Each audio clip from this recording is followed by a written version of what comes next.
அந்த டிவி ரிமோட்டை பாத்தீங்களா? ஆமாண்டி, நான் தான் அதை எடுத்து முந்தானையில முடிஞ்சு வச்சிட்டு இருக்கேன். சரிங்க அத்தை, அதை பிரிச்சு கொடுங்க. ஓ, ஜோக் அடிச்சிங்களா அத்தை? ஜோக் அடிக்கிறேன்னு ஒரு வார்த்தை சொல்லிருக்கலாம்ல. இத பாரு, இன்னொரு வார்த்தை பேசுன பல்ல தட்டி கையில கொடுத்துருவேன். பல்ல தட்டி கொடுங்க அத்தை, அதுக்கு முன்னாடி ரிமோட்டை கொடுங்க. ஏய், எதுக்குடி இப்படி வம்பு பண்ற?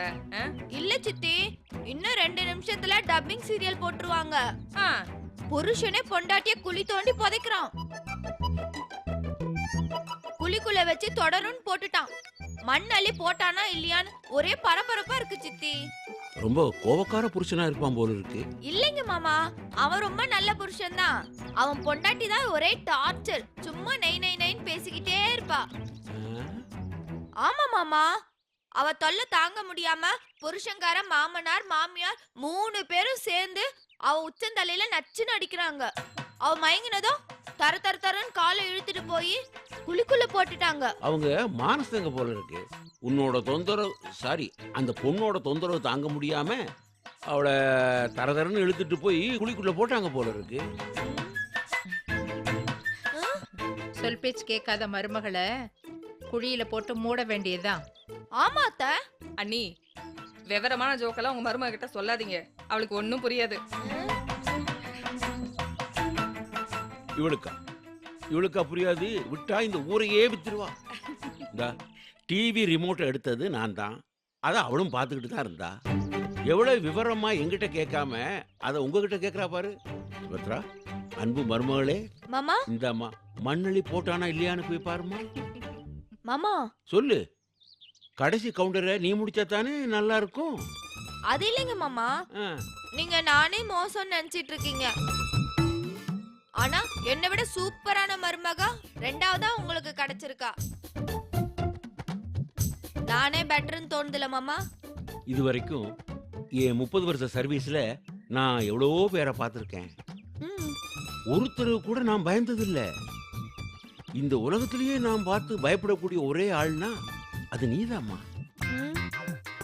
கத்தி, கடப்பார, கோடாலி, AK-47, ஏவுகணை, பீரங்கி அம்புட்டையும் உன் சின்ன நுனிநாக்குல வச்சு மறைச்சிருக்க. வாய திறந்தேன்னா வெடிகுண்டாவே வீசிக்கிட்டு இருக்க.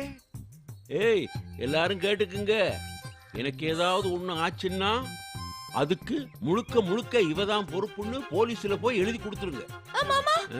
மாமா மாமா, போ, முதல்ல நீ உள்ள போமா. சரி.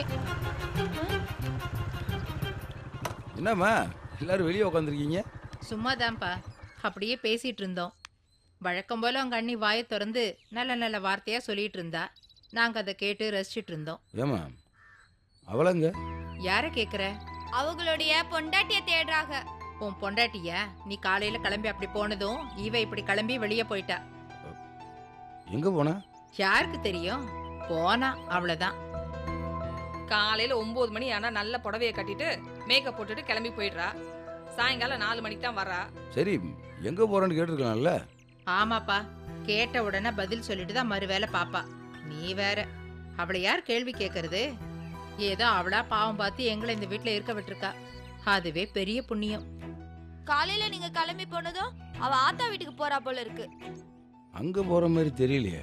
என்னதான் நமக்கு மரியாதை கொடுக்கலனாலும் எங்க போறேன்னு சொல்லிட்டாவது போகணும்ல. நாளைக்கு அவளை காணும்னா எங்க போய் தேடுறது?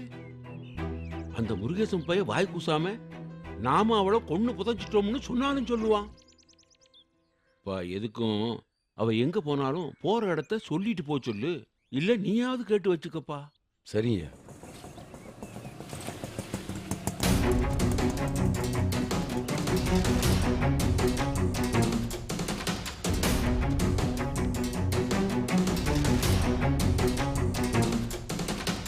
வரா வரா.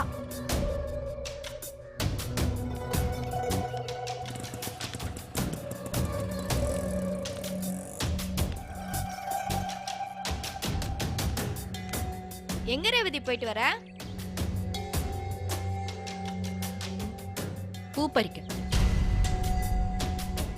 பாருங்க மாமா எப்படி பேசிட்டு போறான்னு. அவ கொஞ்சம் புத்திசாலி தான். வந்த 2 நாள்லயே நீ யாருன்னு கண்டுபிடிச்சிட்டால. ஐயா, நான் விசாரிக்கிறீங்க. ம்